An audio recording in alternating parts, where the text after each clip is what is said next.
ഭൂമിയിൽ കാനൽ ജലം കാണും പോലെ പ്രാണൻ കാണുന്നു. ബോധമല്ലാതെ അണുപോലും മറ്റൊരു വസ്തുവില്ല.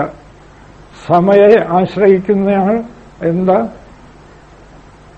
പ്രാണൻ, ബോധം, ബ്രഹ്മം. കുറച്ചു കഴിഞ്ഞ് അഹങ്കാരം വന്നു, ബ്രഹ്മം. മനസ്സ് വന്നു, ബ്രഹ്മം. ചിത്തസങ്കല്പങ്ങൾ, ബ്രഹ്മം. ശരീരം വന്നു, ഇന്ദ്രിയങ്ങളും ശരീരങ്ങളും എന്താ? ബ്രഹ്മം. എന്താ കാര്യം? ബോധമില്ലെങ്കിൽ ഏത് ഇന്ദ്രിയങ്ങൾ, ഏത് ശരീരങ്ങൾ? എഴുത്തച്ഛൻ പറയാറില്ലേ, മത്പ്രാണനും പരനും ഒന്നെന്നുറപ്പവനു തത്പ്രാണദേഹവും അനിത്യം കളത്രധനം. സ്വപ്നാദിയിൽ പലതു കണ്ടാൽ ഉണർന്നവനോടൊപ്പം ധരിക്ക ഹരി നാരായണായ നമ. എഴുത്തച്ഛനും മറ്റും എല്ലാം അനുഭവിച്ച് നല്ല ഭംഗിയായി പറഞ്ഞു വച്ചിട്ടുണ്ട്. മത്പ്രാണനും പരനും, എന്റെ പ്രാണനും ബ്രഹ്മവും ഒന്ന്. മത്പ്രാണനും പരനും ഒന്നെന്നുറപ്പവന് തത്പ്രാണദേഹവും അനിത്യം കളത്രധനം. ആ പ്രാണൻ, ദേഹം, ഇതെല്ലാം നാമരൂപങ്ങൾ. ഇന്ന് വന്നു നാളെ പോവും. അതുകൊണ്ട് അതൊക്കെ അനിത്യം. അതിനൊന്നും ആശ്രയിച്ചിട്ട് ജീവിതം ഒരിക്കലും ധന്യമാക്കാൻ സാധ്യമല്ല. പ്രാണനും പരനും ഒന്നെന്നറിയോ? തത്പ്രാണദേഹവും അനിത്യം കളത്രധനം. അതെങ്ങനെ? സ്വപ്നാദിയിൽ പലതു കണ്ടാൽ ഉണർന്നവനോടൊപ്പം. സ്വപ്നത്തിലൊരാൾ എന്തൊക്കെയോ കാഴ്ചകൾ കാണുന്നു, ഉണരുമ്പോഴോ ഒക്കെ ഞാൻ തന്നെ. സ്വപ്നത്തിൽ പ്രാണനുണ്ടെന്ന് തോന്നി, ദേശകാലങ്ങളുണ്ടെന്ന് തോന്നി, പല പ്രപഞ്ച ദൃശ്യങ്ങളും ഉണ്ടെന്ന് തോന്നി. അവയുടെയൊക്കെ പിന്നാലെ കുറെ നേരം വ്യവഹരിച്ചു. പെട്ടെന്ന് ഉണർന്നു. ഉണർന്നപ്പോഴോ ഉള്ളത് ഞാൻ മാത്രം. അവിടെ ഒരു പ്രാണനുമില്ല, സ്വപ്നത്തില് ഒരു പ്രാണനുമില്ല, ഒന്നുമില്ല, ഞാൻ മാത്രം.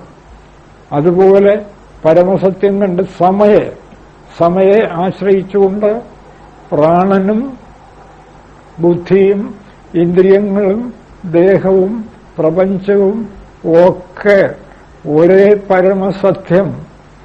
ഇത് നമുക്ക് ഉറപ്പുവരുത്താൻ എന്താ പ്രയാസം? ബോധമുണ്ടെങ്കിൽ എല്ലാം ഉണ്ട്. എന്ത് കാണുമ്പോഴും ഉള്ളിന്റെ ഉള്ളിൽ ബ്രഹ്മം, സർവം ബ്രഹ്മമയം.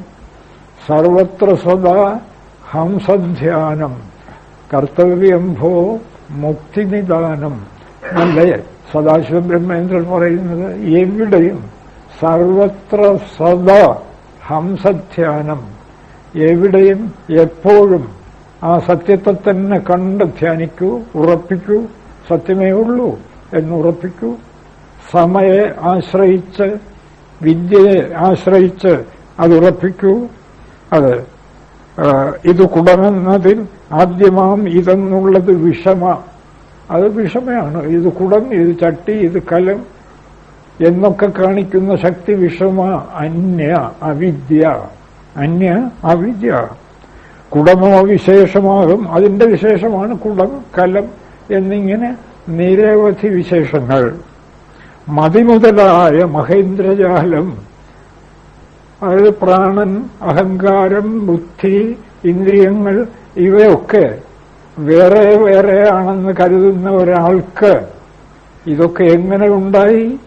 ഒരിക്കലും കണ്ടെത്താൻ സാധ്യമല്ല. ഒരിക്കലും. ജഗത്ത് എങ്ങനെ ഉണ്ടായി? അനന്തകോടി ബ്രഹ്മാണ്ടങ്ങൾ ഉൾപ്പെട്ട ജഗത്ത് മഹേന്ദ്രജാലം. വെറും ഇന്ദ്രജാലം.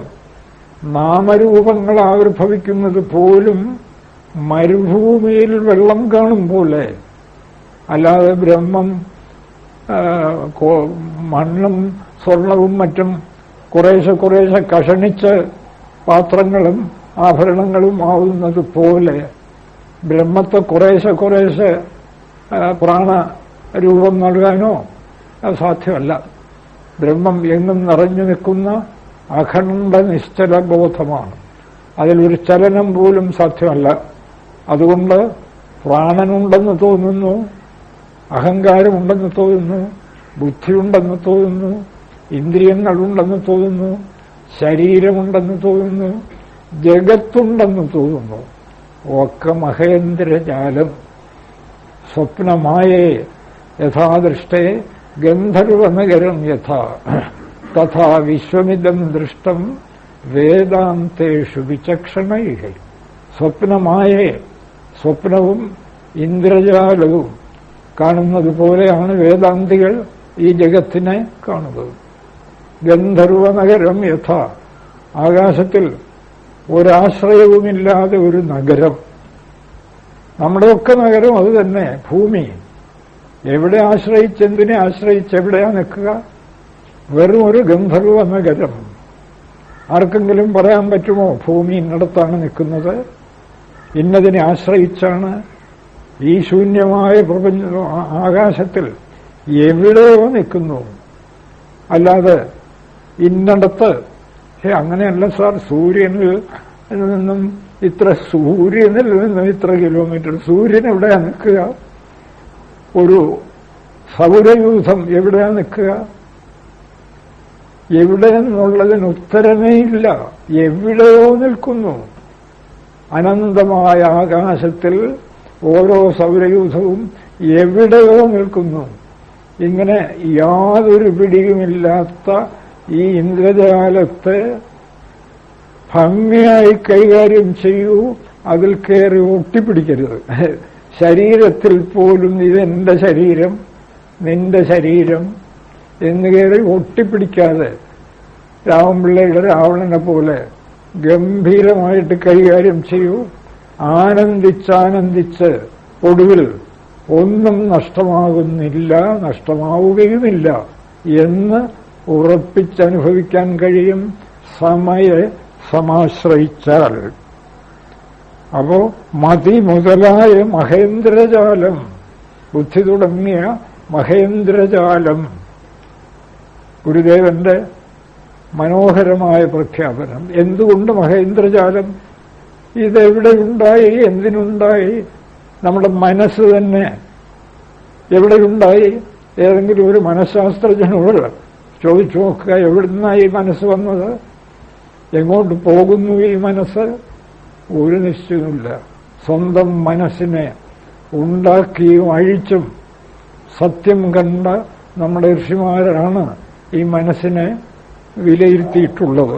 അപ്പോ മതി മുതലായ മഹേന്ദ്രജാലം ഉണ്ടാവത്തിന് ഇതുത്താൻ, ഈ അന്യയാണ്, ഈ വിഷമയാണ് കരു കാരണം. ഈ അന്യതാൻ കരുവെന്നു കണ്ടിടേണം. സത്യമറിയാത്ത വിഷമ അവിദ്യയാണ് ബുദ്ധി, അഹങ്കാരം, മനസ്സ്, ഇന്ദ്രിയങ്ങൾ, ശരീരം ഇതൊക്കെ ഉള്ളതാണെന്ന് ധരിക്കുന്നത്. അതിനെക്കുറിച്ചൊക്കെ പഠിച്ചോളുക, ഒരു വിരോധമില്ല. പക്ഷെ അതൊന്നുമില്ല, ഉണ്ടാകാൻ സാധ്യമല്ല. ഒരു ശക്തിസ്പന്ദനം പോലും അഖണ്ഡമായ ബ്രഹ്മത്തിൽ, സർവത്ര നിറഞ്ഞ് നിശ്ചലമായി നിൽക്കുന്ന ബ്രഹ്മത്തിൽ ഉണ്ടാകാനേ സാധ്യമല്ല. ഇത് കുടമെന്നതിൽ ആദ്യമാം ഇതെന്നുള്ളത് വിഷമാ, കുടമോ വിശേഷമാകും. മതി മുതലായ മഹേന്ദ്രജാലം ഉണ്ടാവതിന്, അതൊക്കെ ഉണ്ടെന്ന് തോന്നുന്നതിന്, ഇത് താൻ ഈ വിഷമ തന്നെയാണ്, ഈ അന്യ തന്നെയാണ് കരുവെന്നു കണ്ടിടേണം. കാരണം എന്ന് വ്യക്തമായി ധരിച്ചോളൂ. ഇനി സമയെ ആശ്രയിക്കൂ. ഇതം അറിവ്, ഇത് ബ്രഹ്മം, ഇത് ബ്രഹ്മം, ഇത് ബ്രഹ്മം എന്ന് സമയെ ആശ്രയിച്ച് സമയുടെ വിശേഷം ഏകം ഉറപ്പിക്കൂ. ഇതം അറിവ്, ഇതം എന്ന് വെച്ചാൽ ഇതറിവാണ് എന്നതിൽ ആദ്യമാം ഇതെന്നുള്ളത് സമ, ഇത് എന്ന് വ്യക്തമായ പദം കൊണ്ട് പറയുന്നത് സമയെ, എല്ലാറ്റിലും തുല്യമായി നിൽക്കുന്ന വസ്തുവിനെ. അവിടെ സാമാന്യവും വിശേഷവും ഒന്നായിത്തീരുന്നു. ഇതും ബ്രഹ്മം എന്ന വിശേഷവും ഒന്നായി അനുഭവപ്പെടുന്നു. ഇതം അറിവെന്നതിൽ ആദ്യമാം ഇതെന്നുള്ളത് സമ, തന്റെ വിശേഷമാണ് ബോധം. ഈ സമയുടെ വിശേഷമാണ് ബോധം. ബോധം എന്ന് വെച്ചാൽ ബ്രഹ്മം. എല്ലായിടത്തും ഈ വിശേഷത്തിന് ഒരു മാറ്റവുമില്ല. ഇതം അറിവെന്നതിൽ ആദ്യമാം ഇതെന്നുള്ളത്, അവിടെ ഇതെന്ന് സംസ്കൃതത്തിനർത്ഥം ഇത് എന്നാണ്. ഇതെന്നുള്ളത് സമ, തന്റെ വിശേഷമാണ് ബോധം. ബോധം ബ്രഹ്മം. ഒക്കെ വളരെ ലളിതമായ നമുക്ക് കാര്യം മനസ്സിലായാൽ ഇത്തരം ആത്മോപദേശ ശതകത്തിലെ പദ്യങ്ങൾ ഗ്രഹിക്കാൻ ഒരു പ്രയാസമില്ല. തന്റെ വിശേഷമാണ് ബോധം. ഇതിനെ ആശ്രയിച്ചാലോ, ഈ സമയെ ആശ്രയിച്ചാൽ മതി മുതലായവയൊക്കെ മാറി, എന്താ ബുദ്ധി തുടങ്ങി പലതുണ്ടെന്ന് കണ്ടുകൊണ്ടിരുന്ന ഭ്രമമൊക്കെ മാറും. പലതില്ല, പിന്നെയോ ഒരേ വസ്തു ഒന്ന്. ബുദ്ധി, പ്രാണൻ ഇതൊക്കെ ഉണ്ടെന്ന് തോന്നിയത് വെറും നാമരൂപഭ്രമം, വെറും ഭ്രമം. മതി മുതലായവയൊക്കെ മാറി, ഒരു സംശയമില്ല, ഇത് ഉറപ്പിച്ചോളൂ, ഒക്കെ മാറും. മത്പ്രാണനും പരനും ഒന്ന്, എന്റെ പ്രാണനും പരമസത്യവും ഒന്ന്, രണ്ടില്ലേ ഇല്ല. മതി മുതലായവയൊക്കെ മാറി. അവിടെ പദ്യത്തിലൊന്നും ഒരു സംശയവുമില്ലേ. മാറുക എന്ന് പറഞ്ഞാൽ എന്തർത്ഥം? ബുദ്ധി എന്ന പ്രത്യേക ഒരു വസ്തു ഉണ്ടെന്നുള്ള തോന്നൽ മാറുന്നു. സ്വർണത്തെ അറിയാവുന്ന ഒരാൾക്ക് വള, മാല തുടങ്ങിയ പ്രത്യേക വസ്തുക്കളുണ്ടെന്ന തോന്നൽ അപ്പാടെ മാറുന്നു. അയാൾക്ക് എത്ര ആഭരണങ്ങൾ നിരന്നിരുന്നാലും കനകൈക മഹാബുദ്ധി. ഇതാണ് വ്യവഹാരത്തിൽ ഈ നിശ്ചയാത്മിക ബുദ്ധി വരുന്നതാണ് ബാഹ്യ നിർവികൽപ്പ സമാധി. ഒരു വികല്പവുമില്ല. ഇവിടെ രാപകൽ കർമ്മം ചെയ്യുന്നു, ഓടുന്നു, ചാടുന്നു. നമ്മുടെ കൃഷ്ണനെ പോലെ അദ്ദേഹം പലയിടത്തും കുറവ് വരുത്തിയോ? അദ്ദേഹം പറയുന്നു, എനിക്കിവിടെ ഒന്നും ചെയ്യാനില്ല, ഞാൻ ചെയ്യുന്നുമില്ല. ആളുകൾ അങ്ങനെയൊക്കെ വിചാരിച്ചുകൊണ്ടിരിക്കട്ടെ. അപ്പോ ഏത് കർമ്മം എത്ര ഇളകി മറിഞ്ഞ് ചെയ്താലും ഈ ബുദ്ധിക്ക് അതൊന്നുമില്ല. മതി മുതലായവ ഒക്കെ മാറി. ബുദ്ധി, അഹങ്കാരം, പ്രാണൻ, ഇന്ദ്രിയങ്ങൾ, ദേഹം, ജഗത്ത് ഒക്കെ മാറുന്നു. കാരണം ഒക്കെ ബ്രഹ്മമാണെന്ന് ഉറപ്പുവരുന്നു. നാമരൂപങ്ങൾക്ക് വസ്തുവാകാൻ സാധ്യമല്ല. അതുകൊണ്ട് സർവം ബ്രഹ്മമയം, രേരേ സർവം ബ്രഹ്മമയം. കിം ഭോക്തവ്യം കിം അഭോക്തവ്യം, സർവം ബ്രഹ്മമയം. അതുകൊണ്ട് സർവത്ര സദാ ഹംസധ്യാനം കർത്തവ്യം. എവിടെയും എപ്പോഴും ഉള്ളുകൊണ്ട് ഈ ബ്രഹ്മത്തെ കാണൂ, ഉള്ളുകൊണ്ട് സമയെ ആശ്രയിക്കൂ. അതാണ് ഗുരുദേവൻ പറയുന്നത്. സമയെ ആശ്രയിക്കൂ, ഉള്ളുകൊണ്ട് വിദ്യയെ ആശ്രയിക്കൂ, ഉള്ളുകൊണ്ട് പരാവിദ്യയെ ആശ്രയിക്കൂ, ഉള്ളുകൊണ്ട് ശ്രേയസ്സിനു വേണ്ടി യത്നിക്കൂ. എനിക്ക് ശ്രേയസ് നേടണം. ഈ ബ്രഹ്മബോധം ഉറപ്പുവരുന്നതാണ് ശ്രേയസ്. അതിനെന്താ? മതി മുതലായവയൊക്കെ മാറി, ഒക്കെ മാറും. മതിയുമില്ല. ഇതിനെക്കുറിച്ചൊന്നും പിന്നെ കൂടുതൽ അങ്ങോട്ട് വിശദമായി ചർച്ച ചെയ്യാൻ തന്നെ വരുമ്പോഴില്ല. ഇല്ലാത്തതിനെ കുറിച്ച് നേരം വെളുത്ത ഇരുട്ടുന്നതുവരെ ചർച്ച ചെയ്തിട്ട് എന്താ പറയുക? ഉള്ളതിനെ മനസ്സിലാക്കൂ. പലർക്കും വേദാന്തം ചർച്ച നേരം വെളുത്ത അത് ജാഗ്രത, സ്വപ്നം എന്തൊക്കെയാണ് സാർ? അതൊന്നുമില്ല, ഇവിടെ ഒന്നേ ഉള്ളൂ. അതിനെ മനസ്സിലാക്കൂ. എളുപ്പമല്ല, നമുക്കങ്ങനെ പറയാമെങ്കിലും കുറേയൊക്കെ ചർച്ചകൾ ചിലപ്പോൾ വേണ്ടി വരും. എന്നുവെച്ചാൽ മനസ്സടങ്ങില്ല. അപ്പോൾ കുറെ ചർച്ച നടക്കട്ടെ. അപ്പോൾ ഒരു ചെറിയ ആശ്വാസം വരും മനസ്സിന്.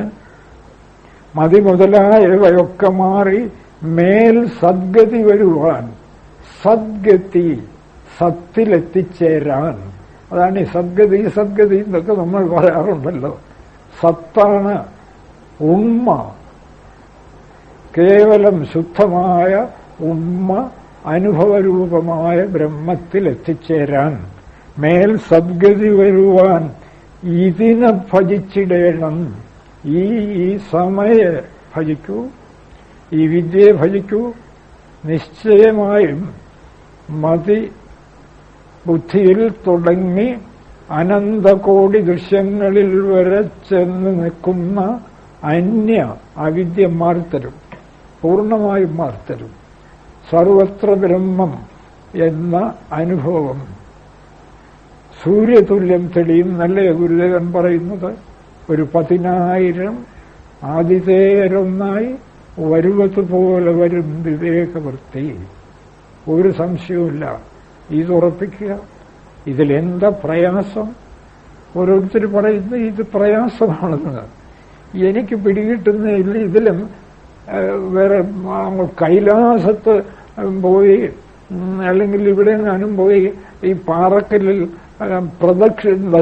ശയന പ്രദക്ഷിണം, ഒരു വിരോധമില്ല. ഞാനതൊന്നും എതിരാണെന്ന് ധരിച്ചേക്കരുത്. ആ ശയന പ്രദക്ഷിണം ചെയ്ത് വീട്ടിൽ ചെന്ന് പിന്നെ ഡോക്ടറെയും വരുത്തി ഒരുപാട് ചികിത്സയൊക്കെ നടത്തുന്നതിന് ഒരു വിരോധവുമില്ല.